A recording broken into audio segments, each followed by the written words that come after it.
नमस्कार। अगस्ती संहिता वाचन इस उपक्रम में आप सभी का स्वागत है।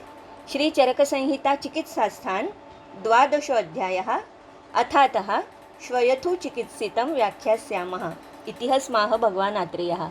तो क्षतक्षीण के बाद श्वयथु इस अध्याय की शुरुआत हम करने जा रहे हैं। तो क्षतक्षीणे मर्मोपघाते भवति शोथे अपि मर्मोपघातकारणं तेन समान हेतुतया क्षतक्षयम अनु शोथचिकित्सितम उच्यते। तो जैसे कि क्षतक्षीण और श्वयथु या शोथ इन दोनों में भी मर्मघात मर्मोपघात ये समान हेतु होने की वजह से क्षतक्षीण के बाद हमने ये शोथ के अध्याय को प्रारंभ किया है, ऐसे यहाँ पर कह रहे हैं।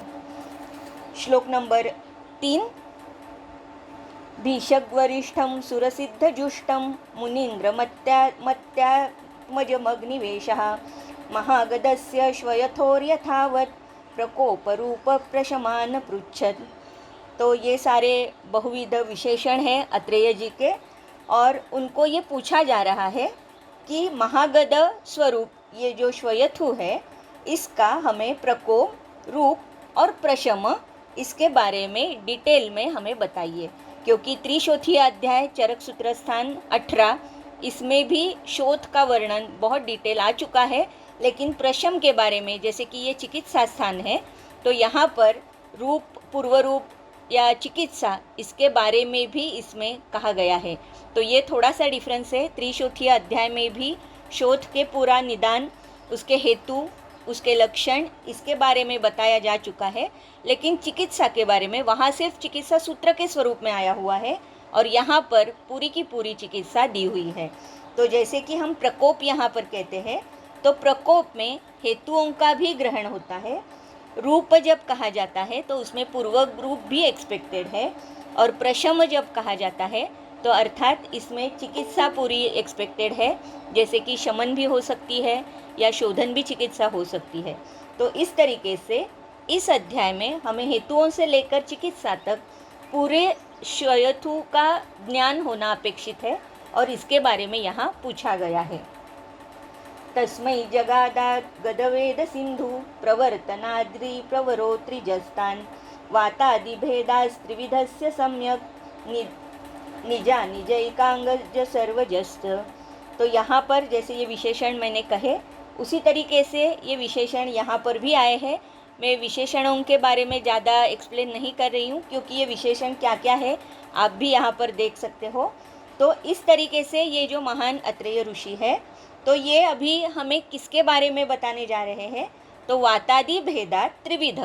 तो कौन कौन से भेदों के बारे में बताने जा रहे हैं, तो वातादि तीनों दोषों के बारे में, यानी कि त्रिदोषज, ये जो वातज पित्तज कफज ऐसे जो शोथ है इनके बारे में, फिर निज और आगंतु शोथ के बारे में, और एकांगज और सर्वांगज इस तरीके के शोथ के बारे में हमें इस अध्याय में पूरा ज्ञान होगा। श्लोक नंबर 5 और 6। शुद्ध्यामया भक्तकृशाबलानां क्षाराम्ल तीक्ष्णोष्ण गुरूपसेवा दध्याममृच्छाक विरोधि दुष्ट गरोपसृष्टान्ननिषेवणञ्च अर्षांस्य चेष्टा न च देहशुद्धि मर्मोपघातो विषमा प्रसूतिः मिथ्योपचारः प्रतिकर्मणांच निजस्य हेतु श्वयथो प्रदिष्टः। तो यहाँ पर पहले हेतुओं के बारे में बता रहे हैं। तो शुद्धि इसका मतलब होता है वमन और विरेचन। इसके पहले भी बहुत सारे अध्यायों में शुद्धि इस शब्द से वमन और विरेचन यही एक्सपेक्टेड है, ये हमने देखा है। तो स्पेशली वमन और विरेचन, आमया का मतलब होता है कि जो ज्वरादि जो सारे व्याधि है इसमें अभक्त और कृश अबलानाम।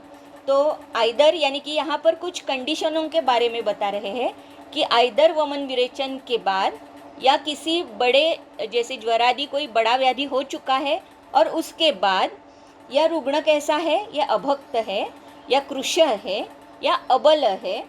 तो अर्थात कृश और अबल इसमें थोड़ा सा फर्क है। एक बल के बारे में कह रहे हैं, एक कृश अर्थात दोनों भी स्पेशली मांस धातु से कंसर्न है, लेकिन कृश और अबल ऐसे दो कंडीशंस यहाँ पर कही गई है। क्षार, अम्ल तीक्ष्ण उष्ण गुरु उपसेवा। तो उपसेवा का मतलब है सेवन करना। इस तरीके की कंडीशन है। वमन विरेचन के बाद अगर रुग्ण कृश है, अभक्त है या अबल है और उसमें भी क्षार अम्ल तीक्ष्ण उष्ण और गुरु इस तरीके का आहार का सेवन हो चुका है, दधि आम मृच्छाक विरोधी दुष्ट गरोपसृष्टान्न निषेवणंच। तो यहाँ पर कुछ कंडीशंस ऐसे भी बताई है कि जहाँ पर जैसे कि ये दधि और यहाँ से लेकर ये सारे गर या इस तरीके से जो सारा एक अन्नपान है, तो ये अन्नपान अगर ये अबल और कृश अभक्त और जिसकी शुद्धि हुई है या जो व्याधि के बाद, तो ये एक विशेष हेतु यहाँ पर शोथ का बताया गया है। यह हमें ध्यान में रखना है कि शुद्धि के बाद या व्याधि के बाद ये शोथ उत्पन्न होने के चांसेस है। तो इस तरीके से ये जो सारे हेतु है, इसमें और एक विशिष्ट हेतु बताया गया है, अर्शांसी अचेष्टा नच देह शुद्धि। तो जैसे यहाँ पर शुद्धामया इस तरीके का एक हेतु बताया गया है, उसी तरीके से यहाँ पर देह शुद्धि ये और एक एग्जैक्टली उसके अपोजिट गुण वाला ये एक हेतु बताया गया है।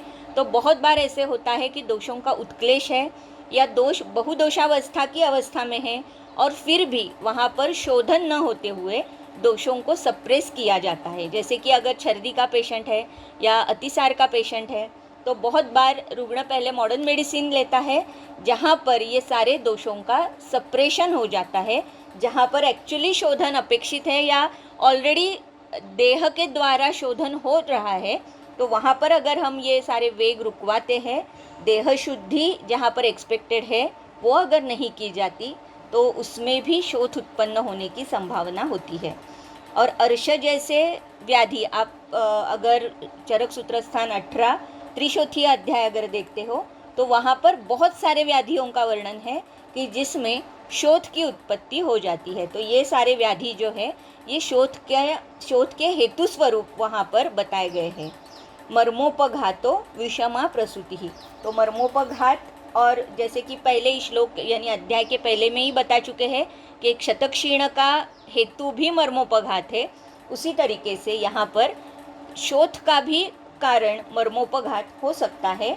और विषमा प्रसूति, तो विषमा प्रसूति यानी हो सकता है कि अकाल प्रसूति हो या गर्भपात गर्भस्राव जैसी कुछ कंडीशंस हो, तो जिसमें शोथ की उत्पत्ति हो जाती है। मिथ्योपचारः प्रतिकर्मणांच निजस्य हेतु श्वयथो प्रदिष्टः।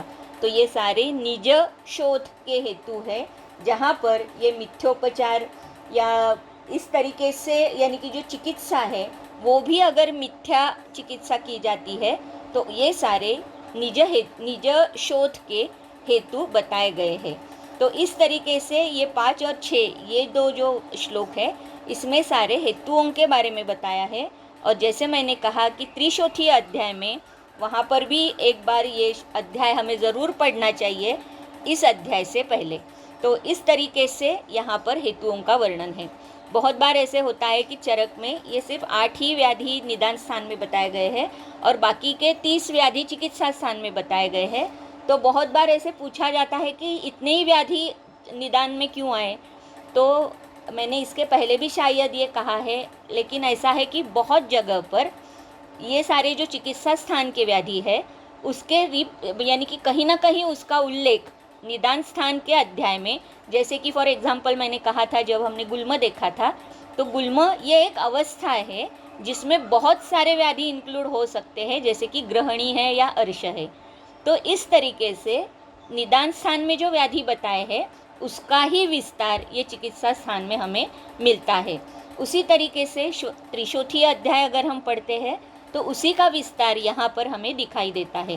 त्रिशोथी अध्याय का और एक वैशिष्ट्य ऐसा है कि शायद श्लोक नंबर 19 से लेकर 36 तक बहुत सारे एकांग शोथ बताए गए हैं, जिसमें उदर का भी वर्णन है, जिसमें आत्मान का भी वर्णन है या गलगंड या इस तरीके से, यानी कि एकांग शोथ के बारे में वहाँ पर सारे वर्णन है। क्योंकि उत्सेद ये एक क्या कहूँगी कि एक लक्षण वहाँ पर बताया गया है कि जो होना बहुत ज़रूरी है। तो इस तरीके से वहाँ पर सारे ये जो अध्याय है त्रिशोथी अध्याय, तो वो भी हमें एक बार देखना चाहिए। और एकांग शोथ जो सारे आए हुए हैं उनका वर्णन या उनका अभ्यास भी हमें वहाँ से करना चाहिए। तो उसके बाद ये हेतुओं के बाद हम यानी कि ये निज हेतुओं के बाद आगंतु हेतुओं के बारे में देखेंगे। श्लोक नंबर यानी कि पूरा 7 नहीं है, लेकिन 6 के बाद का श्लोक है। तो 7 श्लोक नंबर बाह्यास्त्वचो दूषयिताभिघातः काष्ठाश्म शस्त्राग्निविषाय साध्यैः आगन्तु हेतुः त्रिविधो निजस्य सर्वार्धगात्रावयवाश्रितत्वात्। तो इसका मतलब है कि ये जो सारे आगंतु हेतु है, तो आगंतु हेतु में स्पेशली बाह्यास्त्वचो दूषयिता अभिघातः, तो ये अभिघात जो है ये कैसे होना ज़रूरी है, तो बाह्यास्त्वचा यानी कि बाह्य त्वचा को जिसकी वजह से दूषित हो, इस तरीके का अभिघात यहाँ पर अपेक्षित है। यानी कि अभ्यंतर तक ये हमें एक्सपेक्टेड नहीं है। तो बाह्य त्वचा इसका मतलब अर्थात दुष्य अगर हम देखते हैं तो त्वचा है, मांस है, रक्त है, यहाँ तक कि सारे दुष्य भी हमें यहाँ पर एक्सपेक्टेड है। तो बाह्य त्वचा दूषयिता अभिघातः, और यह अभिघात किससे हो सकता है, तो काष्ठ अश्म शस्त्र अग्नि विषाय साध्यैः आगंतु हेतु। तो इससे अगर आघात होता है जो कि बाह्य त्वचा तक सीमित है, इस तरीके से ये आघात जो है ये आगंतु शोथ का निदान हो सकता है। त्रिविधो निजस्य, अभी निज के प्रकार कह रहे हैं तो 3 प्रकार के निज है, वातज पित्तज कफज, सर्वार्ध गात्रावयव आश्रितत्वात्। तो आइदर सर्व शरीर में होगा निज, अर्ध शरीर में होगा, या एकांग एक एक गात्र के ऊपर या अवयव का भी शोथ हो सकता है। तो इस तरीके से ये जो निज शोथ है ये निज, त्रिविध, सर्वार्ध सर्व या अर्ध ये दूसरा प्रकार, या गात्र और अवयव ये तीसरा प्रकार, इस तरीके से आश्रित हो सकते हैं। तो जैसे बहुत बार यानी कि शोथ के हमें पेशेंट्स मिलते हैं, अभ्यंतर शोथ के, जैसे कि ये गात्र और अवयव ऐसे भी कहा गया है। तो जैसे अगर सेरिब्रल एडिमा हो जाता है तो हमें ये समझ लेना चाहिए कि ये एक अवयव का और निज स्वरूप में हुआ ये एक शोथ हो सकता है।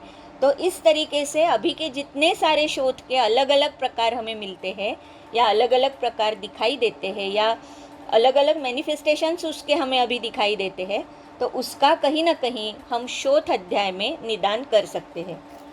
उसके बाद श्लोक नंबर 8, ये सारी संप्राप्ति दी हुई है यहाँ पर। बाह्या शिरा प्राप्य यदा कफासृक् पित्तानि संदूषयतीह वायुः तैर्बद्धमार्गः स तदा विसर्पन् नुत्सेधलिंगम श्वयथुम करोति। तो यहाँ पर ये जो संप्राप्ति है इसके हर एक शब्द का अर्थ हमें देखना चाहिए। तो पहले जैसे कि बाह्याः शिराः, तो शिरा जब हम कहते हैं तो शिरा शब्देन स्रोतसाम सामान्येन ग्रहणम। तो बाह्या शिरा इसका मतलब जो बाह्य या अगंभीर स्वरूप की जो शिराएँ है, शिरा का मतलब है स्रोतस है। उसके बाद है तो जैसे कि वाग्भट में बहिर्भूता शिरा कहा है, तो उसका मतलब भी यही है कि बाह्य स्रोतस या बाह्य जो शिरा है उसे यहाँ पर भी लिया हुआ है। तो बाह्या शिरा प्राप्य कौन वहाँ पर गया है, यदा कफासृक् पित्तानि, तो वहाँ पर कौन गया है, तो कफ, अश्रुक और पित्त ये सारे कैसे हैं, संदूषयतीह वायुः। तो पहला तो ये है कि वायु की प्रेरणा से ये सारे दोष और दुष्य वहाँ पर गए हैं, और दूसरा ये सारे प्रकुपित होकर या दुष्ट होकर, किसकी वजह से, वायु की वजह से दुष्ट होकर वहाँ पर प्राप्त हो चुके हैं। तैहि बद्ध मार्गः स तदा विसर्पन्, तैहि बद्ध, तैहि यानी कि ये जो कफ, अश्रुक और पित्त है जो कि दुष्ट है, जो कि वात की वजह से दुष्ट है और वात की प्रेरणा से ही ये बाह्य शिरा में प्राप्त हो चुके हैं, ऐसे तैहि बद्ध मार्गः ये वहाँ पर जाकर आवरण कर रहे हैं। किसे आवरण कर रहे हैं, स तदा विसर्पन्, तो वहाँ पर वात को ही आवरण कर रहे हैं और उच्छेद लिंगम श्वयथुम करोति, और वहाँ पर उच्छेद स्वरूप में या उच्छेद ये तो एक यानी कि उसका प्रधान लक्षण हो चुका है। तो इस तरीके से ये यहाँ पर उच्छेद लिंग के स्वरूप में श्वयथुम करोति ये शोथ उत्पन्न हो जाता है। तो अगर हम देखते हैं तो कफ, पित्त और वात, इसका मतलब ये त्रिदोष जनित व्याधि है। दुष्य अगर हम देखते हैं तो असृक है, यहाँ पर डायरेक्टली लिखा हुआ है, लेकिन अगर बाह्य सीरा में प्राप्त हो रहा है, अगर त्वचा तनुत्व आ रहा है या तन्यता उसमें आ रही है तो त्वचा है, मांस है।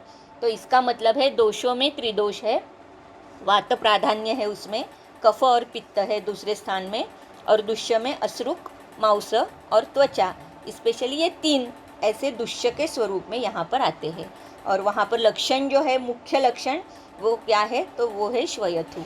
अभी जैसे कि बहुत बार ऐसे होता है कि इसके कुछ लक्षण या पर्यायी शब्द हम कह सकते हैं। तो उच्छेद, ये जैसे हमें पता है कि एक एलिवेशन है, एलिवेटेड स्वरूप में कुछ वहाँ पर लक्षण दिखाई देता है, तो अर्थात ये अव्यभिचारी लिंग होना आवश्यक है, तभी हम उसे शोथ कह सकते हैं।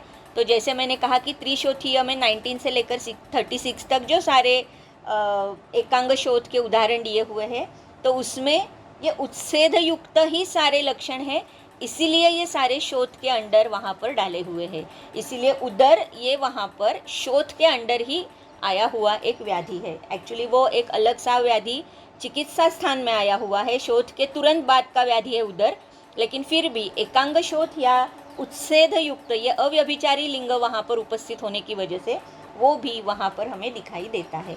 फिर जैसे कि ये जो शोथ है ये संहत होता है, संहत यानी कि निश्चल होता है, बहुत बार स्टेबल होता है, अर्थात वातज शोथ उसका एक एक्सेप्शन हो सकता है।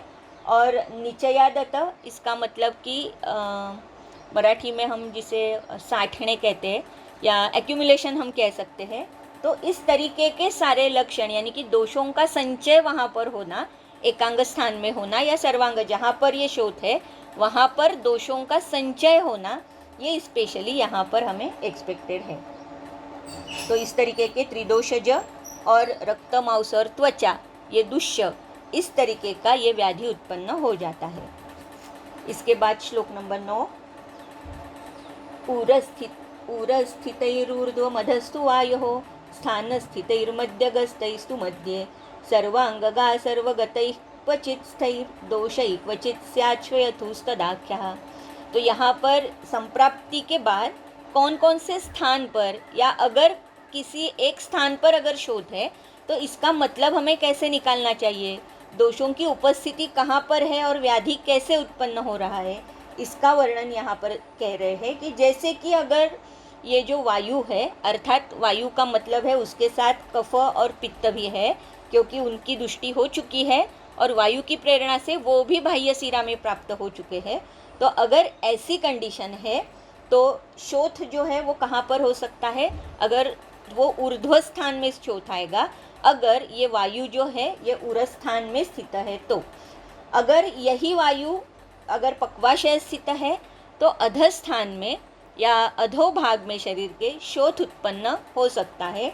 और मध्य स्थान में, अगर मध्य स्थान इसका मतलब क्या है, उर और पक्वाशय के मध्य स्थान में है, तो वहाँ पर शोथ उत्पन्न हो सकता है।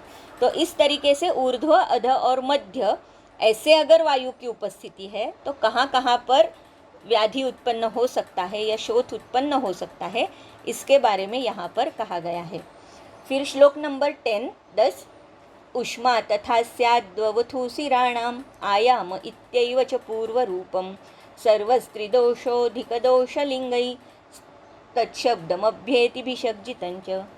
तो यहाँ पर फिर से पूर्व रूपों के बारे में कह रहे हैं। तो पूर्व रूप जो है उसमें पहला है उष्मा तथा स्याद्ववथु। तो उष्मा सबको पता है कि उष्ण स्पर्श उत्पन्न हो रहा है, और दवथु का मतलब है दाह या इरिटेशन हम कह सकते हैं। तो जैसे एक रुग्ण संवेद्य लक्षण हो सकता है, एक वैद्य संवेद्य लक्षण हो सकता है। रुग्ण कहता है कि यहाँ पर मुझे दाह है, और वैद्य वो संवेदना कर सकता है, वो देख सकता है। जैसे कि हम बहुत बार, जैसे संधिगतवात है या जहाँ पर भी शोथ है, इवन व्रण शोथ है या कोई भी शोथ है, तो वहाँ पर वैद्य जब हम स्पर्शन परीक्षा करते हैं तो वहाँ पर हाथ लगाकर भी देखते हैं कि वहाँ पर उष्णता है कि नहीं।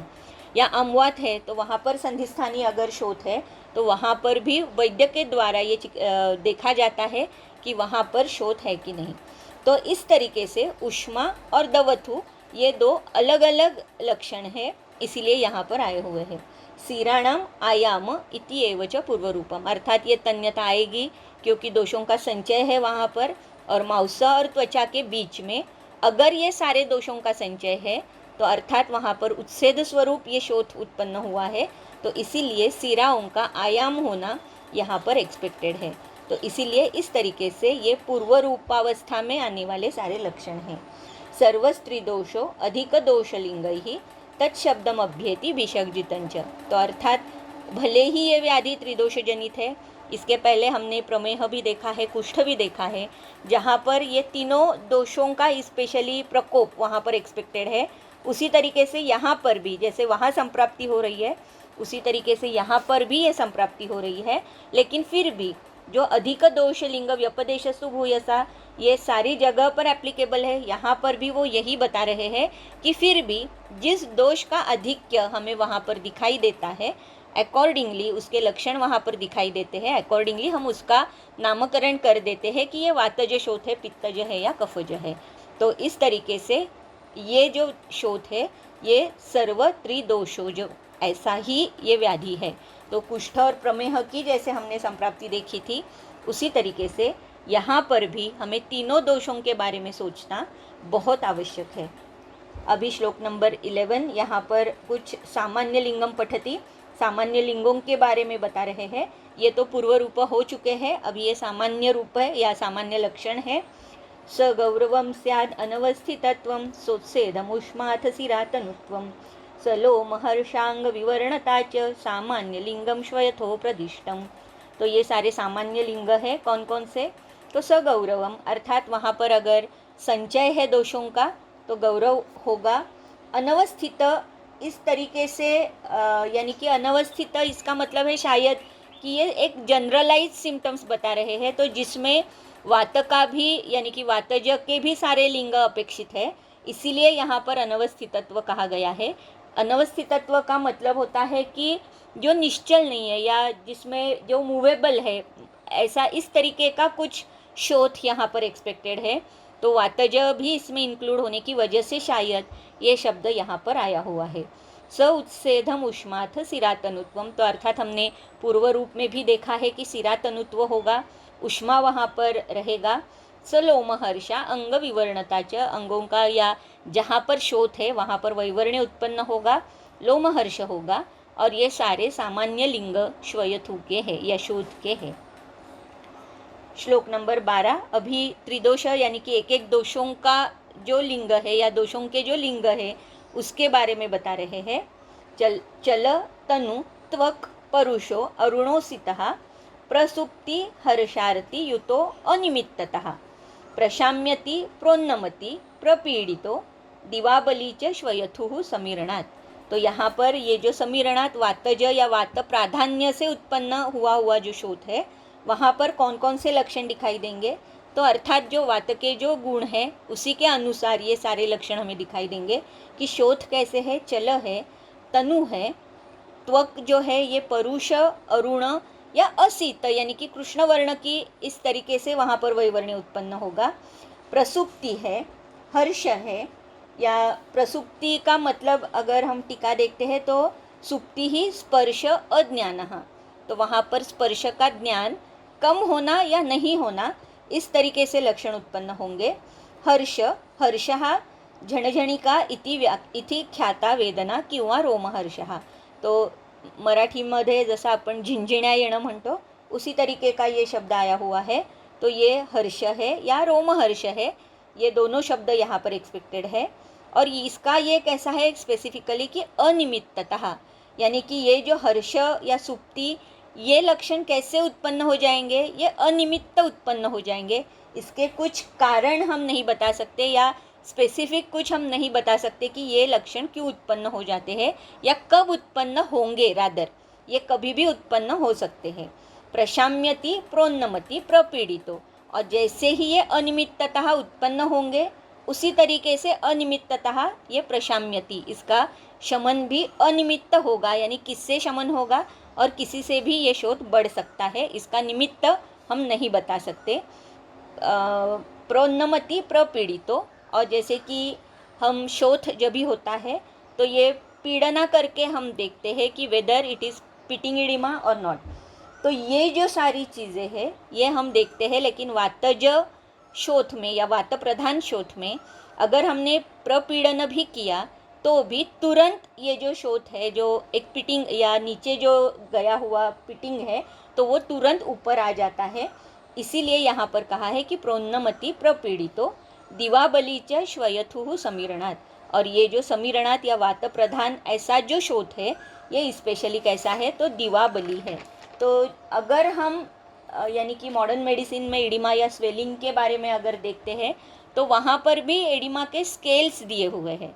तो यहाँ पर भले ही ये स्केल्स नहीं दिए हैं, लेकिन वातज पित्तज कफज ये अगर हम इसके लक्षण पढ़ते हैं तो ये जो सारे स्केल्स दिए हुए हैं 1 से लेकर 4 तक, उसी का आभास इसमें भी हमें होता है। जैसे कि यहाँ पर अभी हमने देखा कि वातज शोथ अगर है और वातज शोथ में अगर हमने प्रपीड़न किया तो जो डिप्रेशन होगा ये तुरंत भरकर ऊपर आ जाता है। तो इसी प्रकार से ये जो सारे ग्रेड्स हैं यानी कि एडिमा के जो स्केल्स हैं या ग्रेड्स हैं, ये ग्रेड्स 1 से लेकर 4 तक हमें मिलते हैं।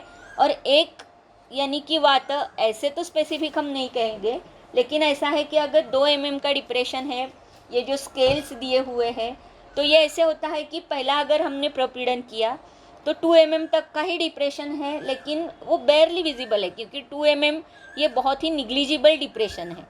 तो अगर ये निग्लिजिबल या ऐसे दिखाई भी नहीं दे रहा है, इतना ही अगर है और इमीडिएट ये जो डिप्रेशन है ये भरकर ऊपर आ रहा है, तो हम इसे भी वातज में यानी कि डाल सकते हैं या कह सकते हैं।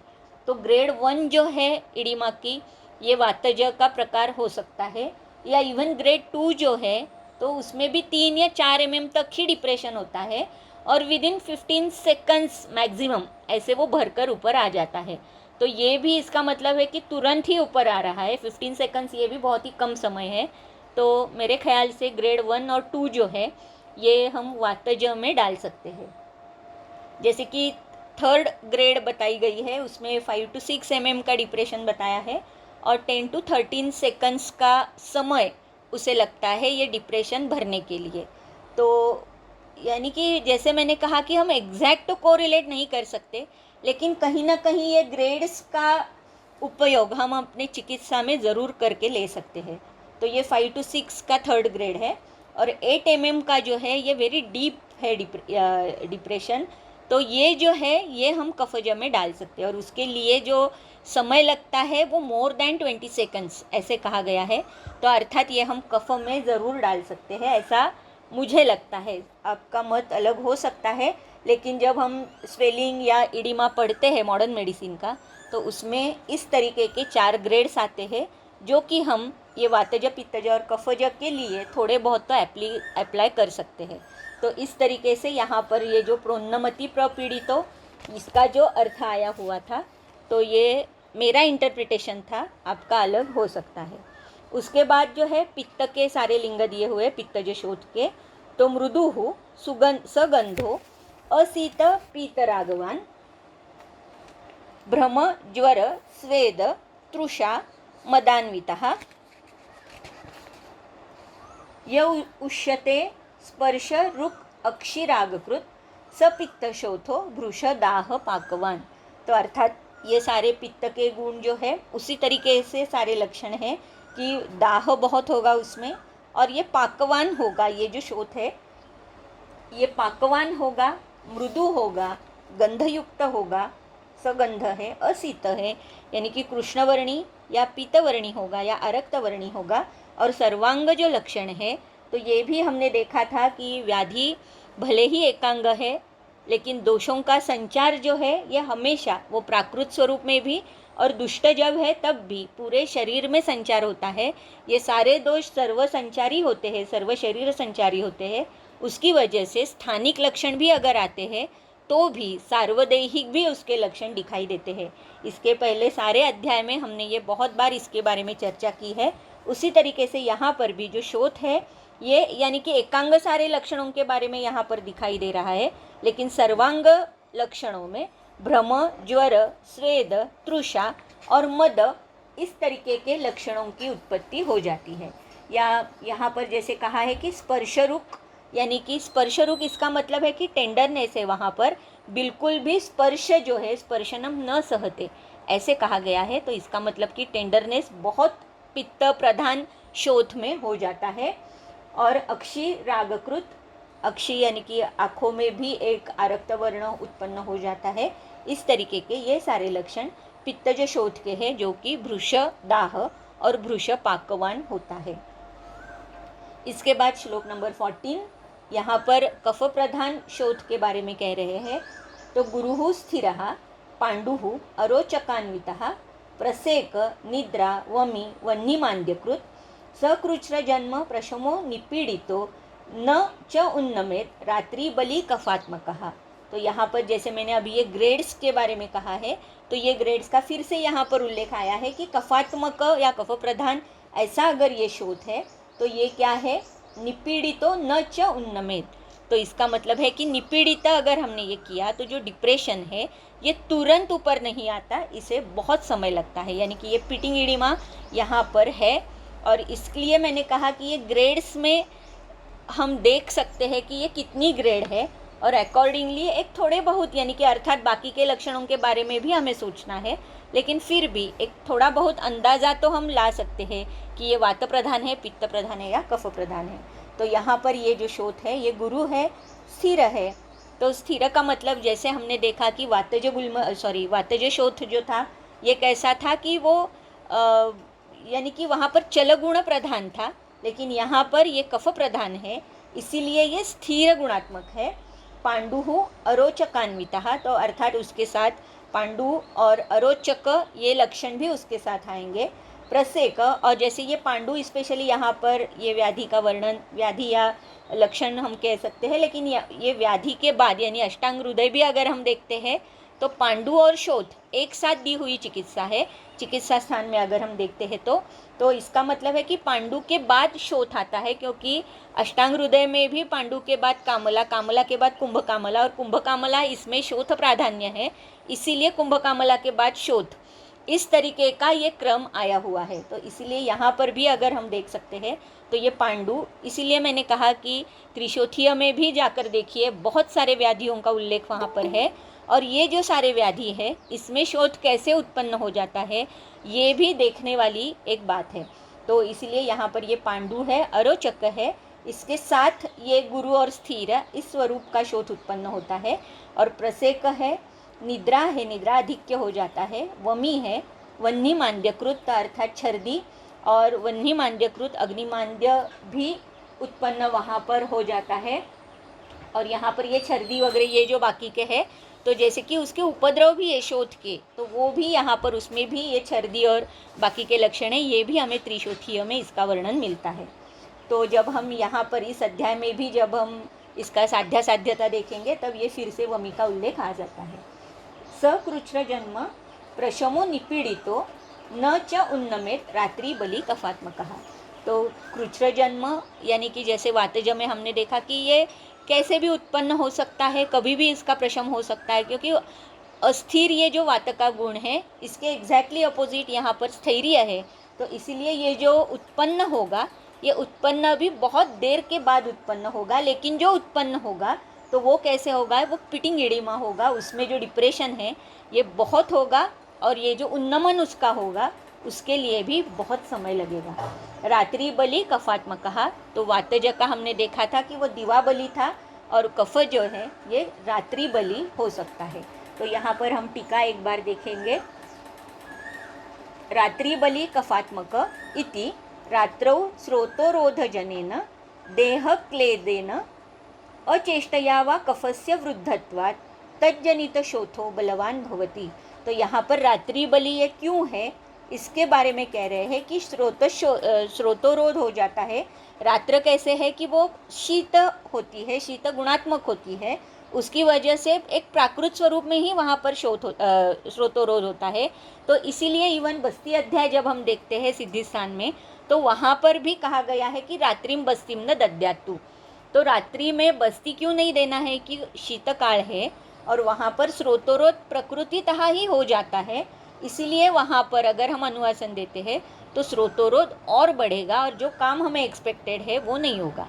उसी तरीके से यहाँ पर भी कह रहे हैं कि रात्रि ये स्रोतोरोध है। क्यों है?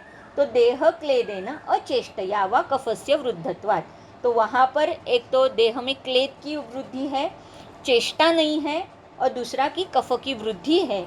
इसके लिए ये जो स्रोतोरोध है उसकी वजह से वहाँ पर रात्रि में कफज शोथ बलवान हो जाता है। निद्रा तो स्फुट स्रोतांसी शरीरे चेष्टायुक्ते न कफो बलि भवति किंतु वायु। तो दिन में क्या होता है, दिवा में क्या होता है, तो स्रोतोरोध या स्रोतसों का मुख जो है वो विवृत्त होते हैं और शरीरे चेष्टा युक्त है, अर्थात रात्रि में चेष्टा नहीं होती और दिन में बहुत सारी चेष्टाएं होती है।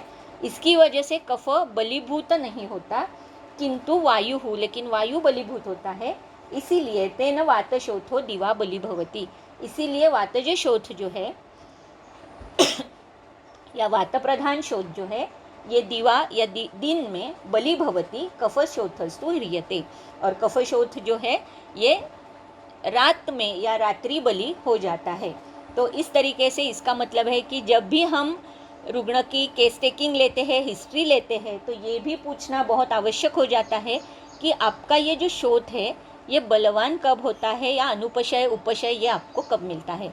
तो संप्राप्ति या निदान पंचक का ये जो उपशय अनुपशय का जो एक बहुत महत्वपूर्ण एक पॉइंट है, ये भी हमें यहाँ पर निर्देश उसका किया हुआ है कि बलवान वो शोथ कब हो जाता है।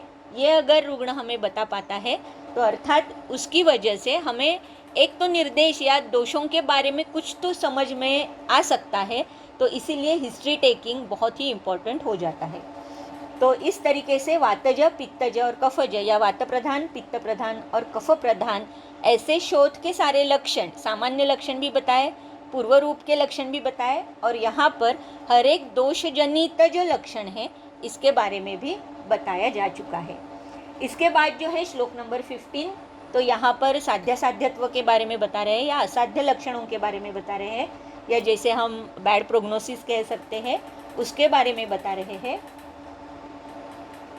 कृशस्य रोगैः अबलस्य यो भवेत् उपद्रवैर्वा वमीपूर्वकैः युतः सहन्ति मर्मानुगो अथ राजिमान् परिस्रवेत् हीनबलस्य सर्वगः।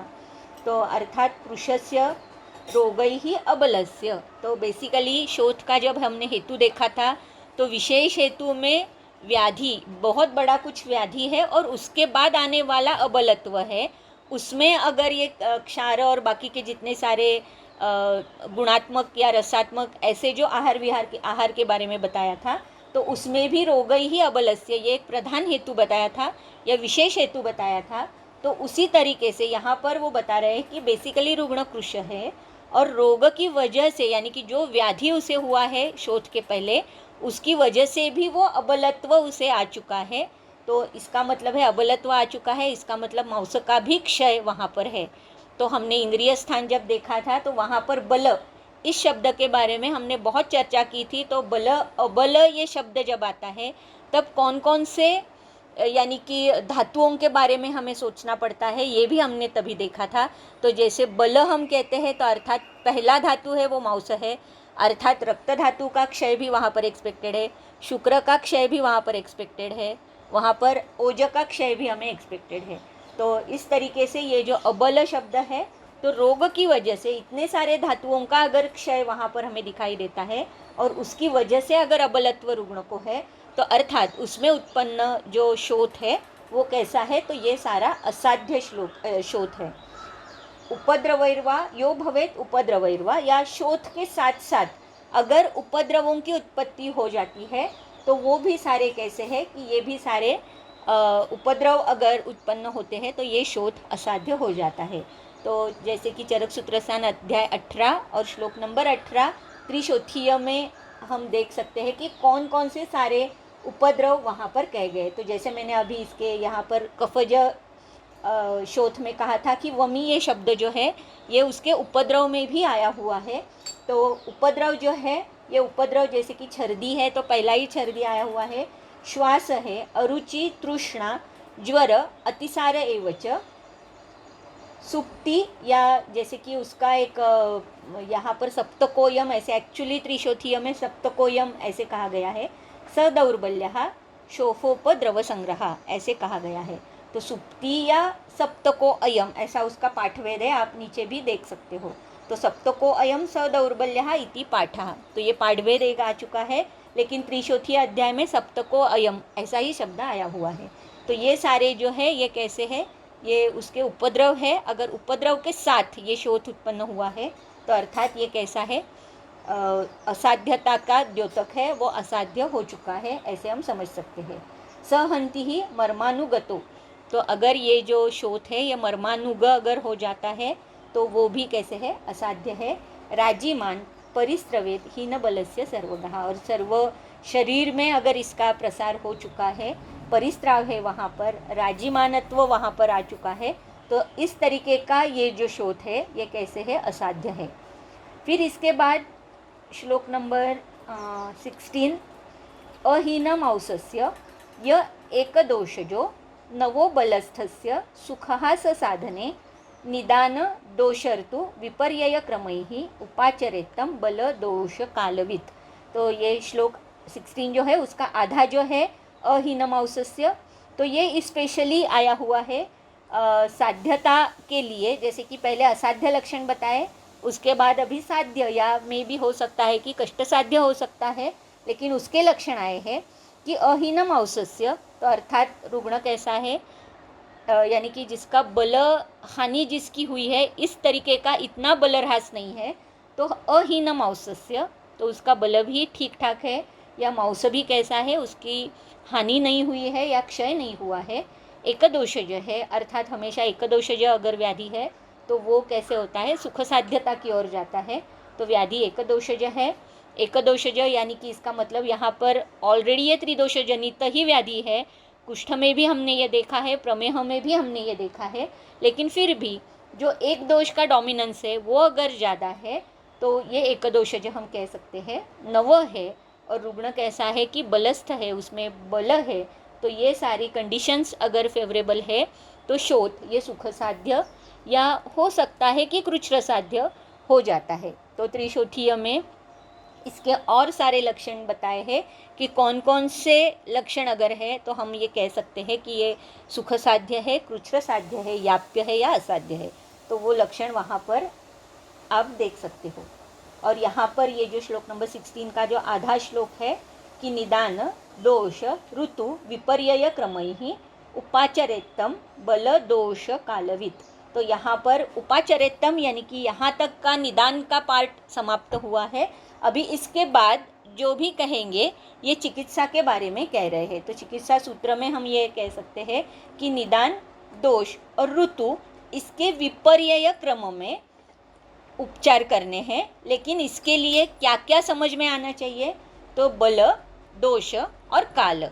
तो यहाँ पर जब बल है तो ये रुग्ण का भी बल है और व्याधि का भी बल है, क्योंकि अगर व्याधि बलवान है तो अर्थात ये साध्य, सुख साध्य, कष्ट साध्य इसकी ओर जाएगा और जो भी चिकित्सा करनी है उसमें भी फर्क आएगा। तो इसीलिए बल जब हम कहेंगे तो बल का मतलब है रुग्ण का भी बल और व्याधि का भी बल। दोष और काल, किस दोष की, यानी कि यहाँ पर ये जो दोष शब्द है ये निदान दोष और ऋतु विपर्यय क्रम, यहाँ पर भी दोष का शब्द आया हुआ है, और बल दोष कालवित यहाँ पर भी दोष ये शब्द आया हुआ है। तो टीका देखिए आप, टीका में इसका वर्णन किया हुआ है कि ये दोष शब्द 2 बार आया है, उसमें क्या डिफरेंस है। तो तेनैव तद विशिष्ट वाचकतया बल दोष कालवित इति वचनम न पुनरुक्तम। तो पुनरुक्ति ये दोष यहाँ पर नहीं है। अन्य तो प्रथमेन दोष शब्देन दुष्य धातु ग्रहणम, अर्थात निदान दोष ऋतु विपर्यय, ये जब हम कहते हैं तो यहाँ पर दुष्यों का भी ग्रहण होना अपेक्षित है। और द्वितीय न तो वातादि ग्रहणम इत्याहु, द्वितीय यानी कि यहाँ पर बल दोष कालवित ये जो दूसरा दोष आया हुआ है यहाँ पर वातादि ग्रहणम इत्यादि, तो वहाँ पर वात पित्त और कफ ये दोषों के बारे में भी यहाँ पर सोचना है। और कालवित यानी कि जो काल है, नित्यग काल है, या जो व्याधि का जो वहाँ पर काल अपेक्षित है, तो इसका विचार करते हुए निदान दोष और ऋतु के विपरीत इस तरीके की चिकित्सा वहाँ पर एक्सपेक्टेड है। तो ये एक सामान्य चिकित्सा सूत्र हम कह सकते हैं। तो इस तरीके से निदान दोष ऋतु विपर्यय क्रमैः उपाचरेत्तम बल दोष कालवित, इस तरीके का वर्णन यहाँ पर आया है। तो यहाँ पर निदान और चिकित्सा की शुरुआत हो चुकी है। तो ये श्लोक हम पढ़ते हैं, श्लोक नंबर 17, 18 और 19। और ये श्लोक पढ़ने के बाद आज के लिए यहीं रुकते हैं, क्योंकि इसके बाद चिकित्सा की शुरुआत हो चुकी है। तो चिकित्सा एक साथ हम देखेंगे। तो अथ आमजम लंघन पाचन क्रमैः, ये एक 17 श्लोक हम देखेंगे, क्योंकि इसमें भी एक जनरलाइज सामान्य चिकित्सा सूत्र ही आया हुआ है। तो अथामजम लंघन पाचन क्रमैः विशोधनैः उल्बण दोषमादितः शिरोगतं शीर्ष विरेचनैः अधो विरेचनैः ऊर्ध्वहरैस्तथोर्ध्वजम। तो यहाँ पर आमज, क्योंकि अर्थात पहली जो शुरुआत है सामता अगर वहाँ पर है तो लंघन पाचन क्रम वहाँ पर एक्सपेक्टेड है, अर्थात तो लंघन पाचन ये क्रम वहाँ पर पहले इससे शुरुआत होगी। विशोधनैः उल्बण दोषमादितः, और अगर दोष उल्बणावस्था में है इसका मतलब है कि यहाँ पर कुछ कंडीशंस बता रहे हैं कि अगर सामता दिखाई दे रही है तो लंघन पाचन ये पहली चिकित्सा होगी। अगर उल्बण दोषावस्था या बहुदोषावस्था या उत्क्लेशित दोषावस्था ऐसी अगर लक्षण वहाँ पर दिखाई दे रहे हैं तो शोधन वहाँ पर अपेक्षित है। शोधन कौन कौन से स्वरूप में अपेक्षित है? तो शिरोगत अगर शोथ है या दोष दिखाई देते हैं तो शीर्ष विरेचन, अधो अगर दोष दिखाई दे रहे हैं तो विरेचन, और ऊर्ध्व अगर दोष दिखाई दे रहे हैं तो वहाँ पर ऊर्ध्वजम। इसका मतलब कि वहाँ पर वमन एक्सपेक्टेड है। तो इस तरीके से ये जो श्लोक है ये भी एक सामान्य चिकित्सा सूत्र हम कह सकते हैं।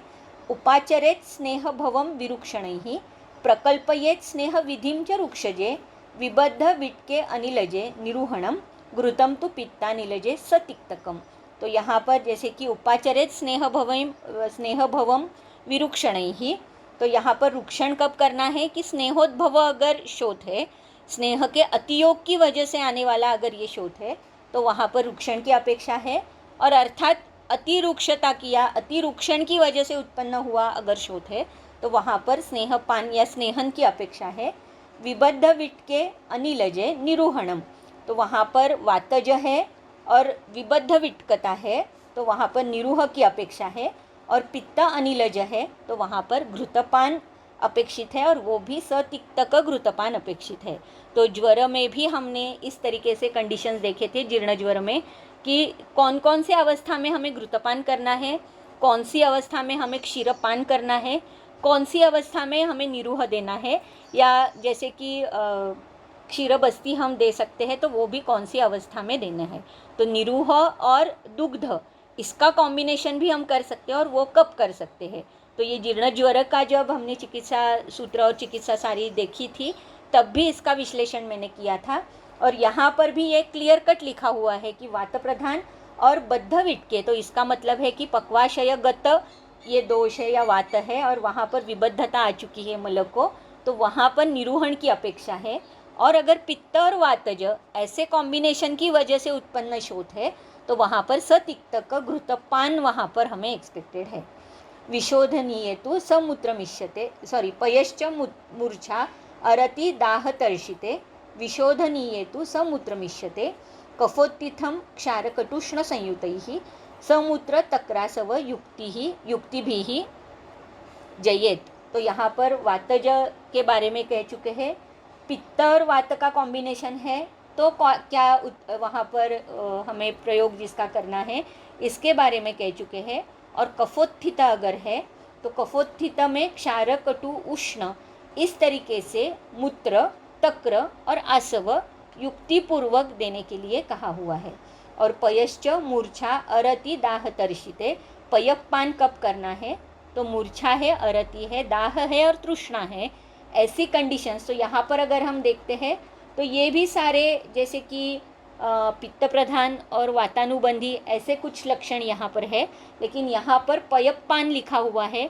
इसका मतलब है कि हमें तर्पण सद्य तर्पण की भी अपेक्षा है और वात और पित्त शमन की भी अपेक्षा है। ऐसे अगर कुछ अवस्थाएं हमें दिखाई देती है तो यहाँ पर पयपान करने का निर्देश है। विशोधनीय तो समुद्र मिश्यते, अगर शोधन करना है तो कैसा कि गोमूत्र के साथ शोधन हम कर सकते हैं। तो कफोत्थित अगर है तो वहाँ पर क्षार कटु उष्ण संयुक्त और समूत्र, यानी कि मूत्र के साथ ये सारे द्रव्य शोधन के लिए भी हम दे सकते हैं, या मूत्र स्वयं ही शोधन करेगा। तक्र और आसव, तो तक्रासव का भी हम यहाँ पर सोच सकते हैं, या तक्र अलग और आसव अलग, क्योंकि बहुत सारे आसवारिष्टों का वर्णन भी शोथ अध्याय में आया हुआ है। तो ये युक्तिपूर्वक इसका प्रयोग हमें करना है। ग्राम्य अब्ज अनुपम पिशितम अबलम शुष्क शाकम नवान्नम गौड़म पिष्टान्नम दधि तिलकृतम विज्जलम मध्यम अम्लम। तो यहाँ पर कुछ पथ्य अपथ्य के बारे में कहा गया है। तो ये जो श्लोक नंबर 20 है ये सिर्फ पढ़ रही हूँ, और इसका विवरण और चिकित्सा इसके बारे में हम कल देखेंगे। धानावल्लूरम समशनम अथो गुरु असात्म्यम विदाहि स्वप्नम च अरात्रौ श्वयथु गदवान वर्जयेन मैथुनंच। तो ये पथ्य और अपथ्य के बारे में कह चुके हैं। इसके बाद कल कफज शोथ से चिकित्सा की प्रारंभ हो चुका है, तो ये हम कल पढ़ेंगे। आज के लिए मैं यहीं पे रुकती हूँ। बहुत बहुत धन्यवाद। Thank you madam. Madam WhatsApp group एक करा ना मॅडम, म्हणजे की नाही टेलिग्रामचा